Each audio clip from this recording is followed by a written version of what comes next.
Assalamualaikum warahmatullahi wabarakatuh.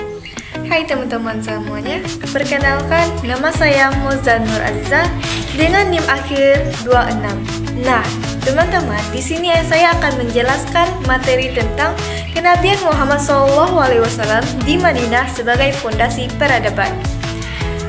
Pada fase Madinah, Rasulullah memerintahkan seluruh pengikutnya hijrah ke Madinah.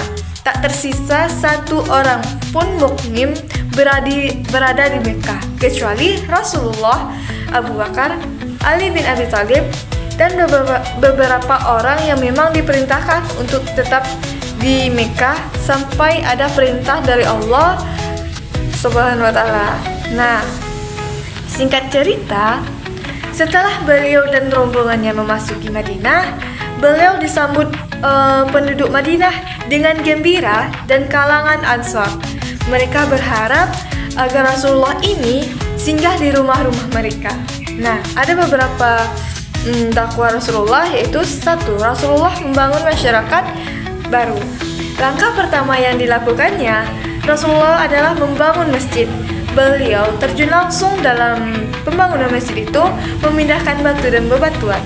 Selain itu, membangun masjid sebagai tempat untuk mempersatukan umat manusia, Rasulullah juga mengambil tindakan yang sangat monumental dalam sejarah, yaitu usaha mempersatukan antara orang-orang Muhajirin dan Ansor.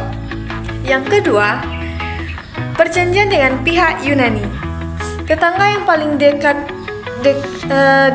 dengan orang Muslim, yaitu Madinah, adalah orang-orang Yahudi. Sekalipun memendam kebencian dan permusuhan terhadap orang-orang Muslim, namun mereka tidak berani menampakkannya. Rasulullah menawarkan perjanjian mereka yang intinya memberikan kebebasan menjelaskan agama dan memutarkan kekayaan, dan tidak boleh saling menyerang atau memusuhi.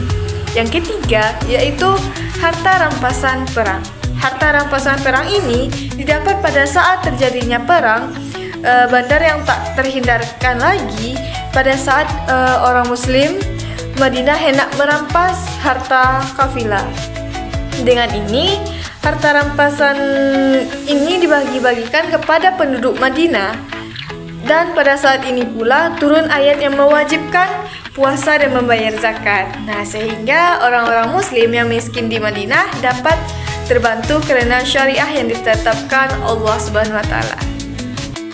Nah, yang keempat yaitu sistem hukum dan keadilan. Di Madinah, Nabi menegakkan hukum Islam atau syariat untuk mengatur hubungan antar individu dan masyarakat. Yang kedua, yaitu prinsip keadilan, persamaan dan tanggung jawab diterapkan tanpa pandangan bulu. Inilah cikal bakal sistem hukum Islam yang menjadi rujukan peradaban. Yang kelima, yaitu pertahanan dan diplomasi. Nabi membangun sistem pertahanan Madinah dari ancaman luar, misalnya perang Badar, Uhud, dan Khandaq. Nah, selain itu, beliau menjalin perjanjian diplomatik dengan kabilah-kabilah lain untuk menjaga stabilitas politik. Hal ini menunjukkan bahwa peradaban Islam juga dibangun dengan strategi politik dan keamanan yang matang. Yang keenam, yaitu transformasi sosial dan moral. Di Madinah, masyarakat dibebaskan dari praktik jahiliyah seperti diskriminasi, perbudakan, riba, dan kesukuan sempit.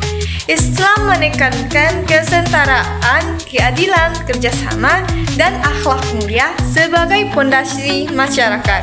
Nah, teman-teman, kesimpulan yang dapat kita ambil dari materi ini yaitu menyatukan umat melalui persaudaraan dan konstitusi piagam Madinah. Yang kedua, menjadikan masjid sebagai pusat peradaban. Yang ketiga, membangun sistem hukum, politik, dan sosial yang adil. Yang terakhir yaitu melahirkan nilai persaudaraan, keadilan, dan toleransi sebagai dasar kehidupan masyarakat. Dari Madinah inilah Islam berkembang menjadi peradaban besar yang mempengaruhi dunia hingga kini. Nah, itulah materi yang dapat saya simpulkan. Terima kasih.